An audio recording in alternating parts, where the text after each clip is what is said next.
what is going on with Congress and UFO secrecy? Are they dragging their heels on UFO disclosure? Are they lying? Are they obfuscating? What is going on behind the halls of Congress involving UFO disclosure? Well, let's talk about it. So get in here. This is Jack with Cosmic Road. I talk about UFOs and the paranormal. Please like and subscribe and let me know what you guys think in the comments below.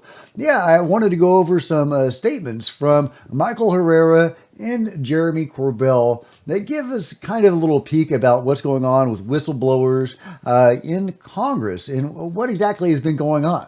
So first, let's hear from Mike Herrera. I'm not going to play the whole clip. It's a 4.5 minute long clip, but I'll link to it, and you can watch the whole thing at your leisure. But he has some really strong points that he's making here.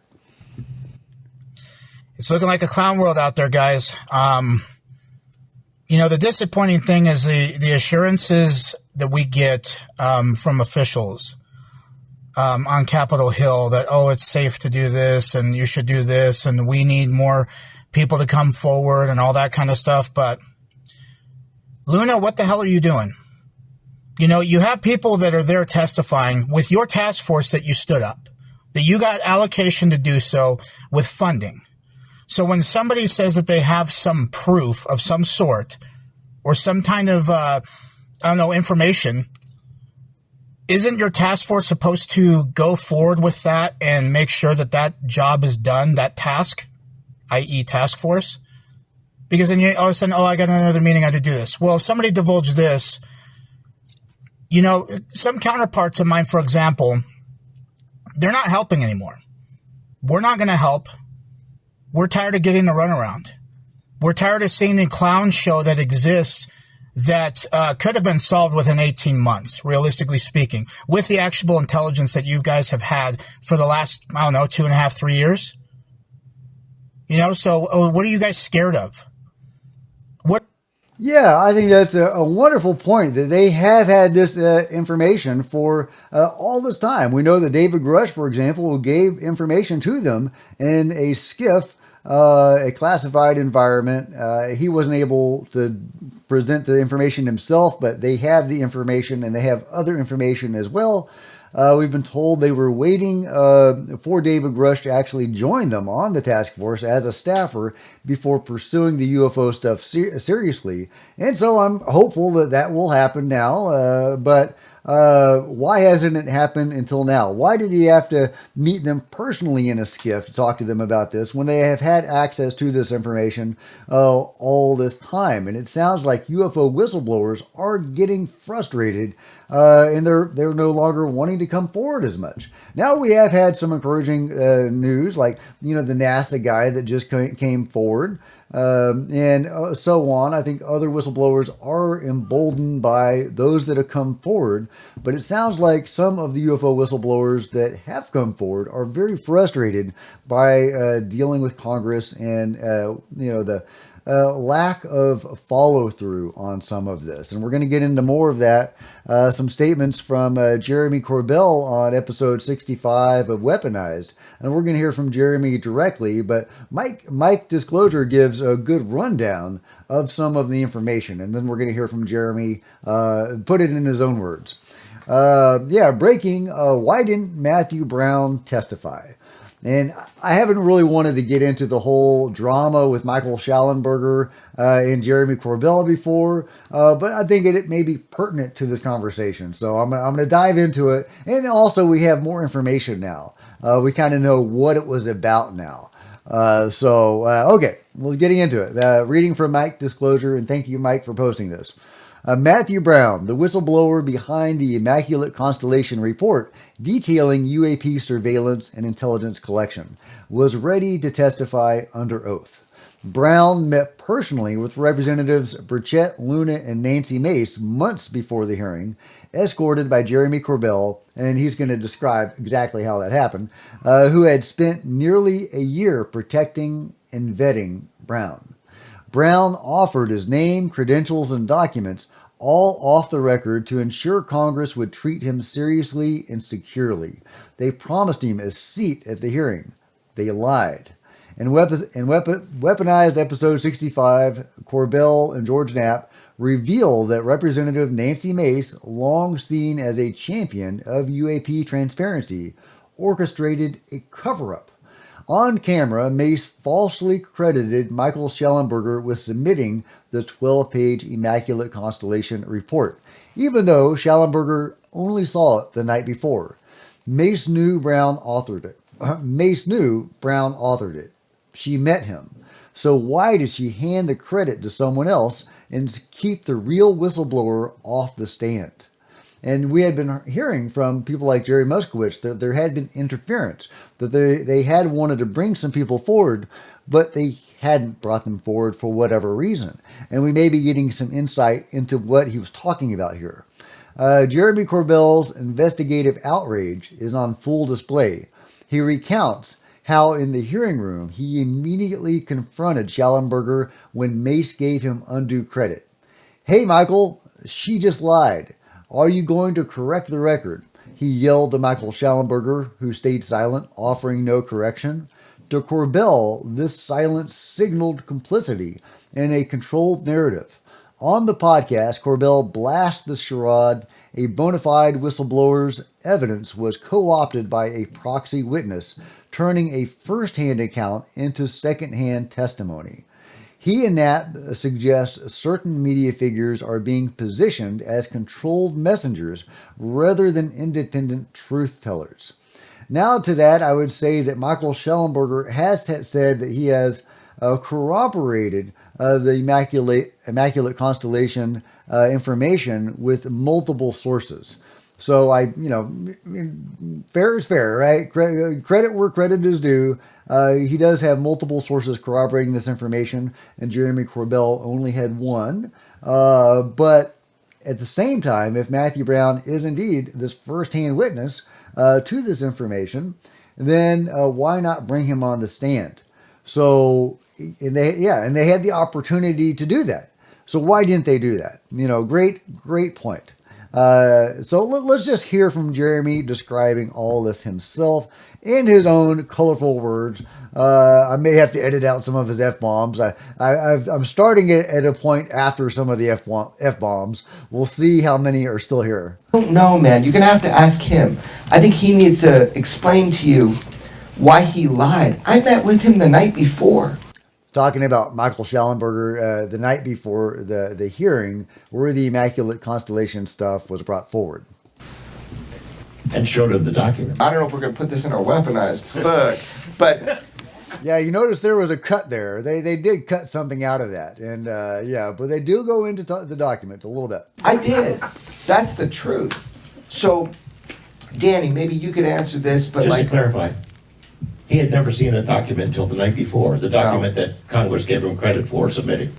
Did you guys understand that in the series, 2 months before that I took this huge risk, and I put somebody else at risk, and I said, you can trust these congressional members. And I went into Burchett's office. We gave him a 22-page version of the Immaculate Constellation document. I brought the human being in with us, Ryan. He was embedded in our camera crew, pretending he was our camera crew or just with us. And then I said, hey, Rep Burchett, do you trust me? He's like, yeah. I'm like, I'm bringing somebody in. All cameras are leaving, just you and me and a guy. And he's like, cool. He trusted me. Then I did it again with Rep Luna. Then I did it again with Nancy Mace. I was trying to see if this whistleblower is going to tell them the same thing they told me. How do I trust this person? Well, if they're telling a congressperson and they're saying they're going to testify and they show them their real name and all the info, all their background, and this is the way I vet people. I know it's crazy to vet people this way, but I vetted them this way. So big picture, right, Mark? You're asking, so I'm going to answer you. Big picture. I was trying to bring first-hand whistleblowers public. George was supposed to testify. He told them what he would offer. I was supposed to testify. As soon as I gave them what I would give them, they were trying to get me into a room, man, to see if I had videos and that kind of thing, if George and I had collected stuff. It was a setup, man. It was so weird. So, I don't know. Schellenberger has to answer for himself. Why didn't he correct the record? I'm sitting right there. As soon as Nancy Mace says that, I go, Hey, Michael. I yell at him. I go, hey, Michael, she just lied. Are you going to correct the record? I thought they were going to kick me out of Congress. Did you hear me say it, Danny? Yeah, I did. I was there. Yeah, I was like, hey, Michael. And he like turned and like a zombie looked back forward. He was part of it, man. Now, what is part of it? I don't know. They're positioning people. They're ordaining people to be the people that speak for this issue. That is, I think, the real story. Okay, so an interesting take on what might be happening and why they went with Michael Schellenberger instead of Jeremy and George, and why Matthew Brown may not have testified himself. Now, I do wonder if it's because Michael had multiple sources corroborating this, and Jeremy and George only had the one.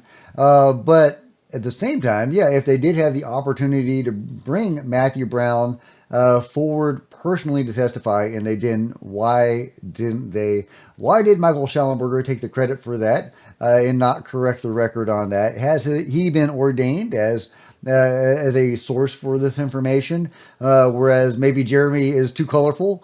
But if that's the case, George Knapp is, although colorful, he's not as colorful as Jeremy, and is a legit reporter for many years. That many people take him very seriously, as I do. So why not bring him forward? Why not let both of them, as well as Matthew Brown, testify about this information? Is there something going on in Congress? It sounds like, from what Jeremy is saying and from what Michael Herrera is saying, that there is some erosion of trust on the part of UFO whistleblowers in those helping UFO whistleblowers come forward. Erosion of trust between them and members of Congress. So what is going on? Why are they dragging their heels on this? Why are they not acting upon the information they have? Why are they not bringing forward witnesses when they have the opportunity to bring forward witnesses? Now, I don't, mean to suggest there's some huge conspiracy going on, but there might be. I do think well generally of Nancy Mace. She's the one that got David Grush on record talking about biologics. Now, that was back in the day. Has something changed? Has someone gotten to her, and now, they're not as gung-ho as they used to be? We've seen this before. Kirsten Gillibrand seemed very gung-ho about the UFO stuff before, very pro-transparency, and then all of a sudden she wasn't. And Chris Mellon comes out with that article suggesting, hypothetically, what if somebody had intimidated Kirsten Gillibrand with her children's safety? That hypothetical situation that Chris Mellon laid out. I don't think Chris does a lot of hypotheticals, naming names like that, if there's not something going on there. So for sure, the UFO cover-up, the UFO control group, they are, we all know they have taken people out before, and it seems like that is an ongoing thing. Have they pressured members of Congress? Is that a part of what is going on? If that is a part of what is going on, then why are they proceeding with UFO hearings? Why are they still trying to get David Grush in a skiff? And hopefully acting on his information in a way that they couldn't before for some reason. Per Mike's point, I don't know why they couldn't have acted on this before. They had his information, presumably. What is going on with Congress? Are they dragging their heels? Are there games being played about, who has the right to come forward with this information? Are they not bringing whistleblowers forward when they had the opportunity to do so? What is it all about? Let me know your thoughts on that. I think it's definitely something we need to be keeping our eye on. We need to hold our representatives accountable for what they are doing. They are the tip of the spear on UFO disclosure. They are coming as close to UFO disclosure as the U.S. government has ever gotten. But if they, in turn, are gotten to, then is there actual hope for that? Or is this all political theater for our benefit to pacify and mollify us, where, the UFO cover-up will continue? Let me know your thoughts on all of that in the comments below. Like and subscribe. Hit the bell to be notified of future videos. You don't want to miss a thing. Join me on social media, Facebook, Twitter, Discord, and Rumble, links below. Love to see you guys there. If you want to support Cosmic Road, buy a t-shirt, buy a coffee mug, and the merch store below, or become a channel member. Channel members are rock stars, and I really appreciate you guys' support. Thank you so much. Meanwhile, plenty of other videos on the channel, and I'll see you next time. This is Jack with Cosmic Road, signing out.